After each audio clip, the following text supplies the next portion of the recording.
কবিতা শুভ দাশগুপ্ত। এইসব কবিতা টবিতা লিখে আর কিচ্ছু হবে না, বুঝলেন? কোনো শালাই এদেশে আর কবিতা টবিতা পড়তেই চায় না। যদিও পড়েও ওসব কাব্য দর্শন চিত্রকল্প নিয়ে মোটেই মাথা ঘামায় না। কি হবে বলুন কবিতা টবিতা পড়ে? চাকরি হবে, ব্যবসা হবে, টাকা পয়সার কোনো সন্ধান মিলবে? তাহলে কেন খামাখা কবিতা টবিতা নিয়ে সময় নষ্ট করতে যাবে লোকে? লোকজন কি সব গাধা নাকি?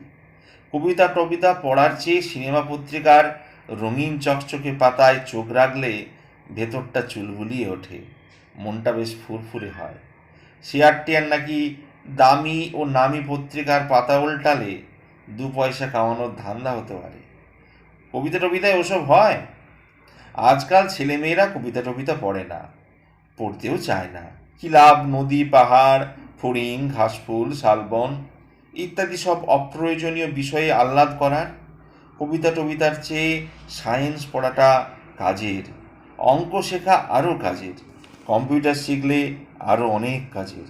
বেকার কবিতা টবিতার পেছনে সময় নষ্ট করে ভবিষ্যৎ ফোঁপড়া করে কি লাভ?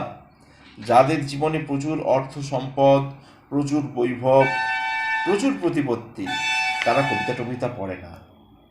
এই যে এসব শিল্পপতি, এত সব নেতা মন্ত্রী, এত সব গায়ক নায়ক সেলিব্রিটির দল, কোনো কালেই তো এরা কবিতা টবিতার ধার ধারে না। কি গতি? ছোট্ট সোনা বন্ধুরা ভাই, আদর আর ভালোবাসা নিও। সবাই ভালো আছো তো? বাহ বাহ, ভালো থাকো ভালো থাকো, বড় হও, টাকা কামাও, কবিতা টবিতা নিয়ে মাথা ঘামিও না। কেবল বাঙালি তো, বসার ঘরের দেওয়ালে একটা বড় মাপের রবি ঠাকুরের ছবি সুন্দর করে টাঙিয়ে রেখো।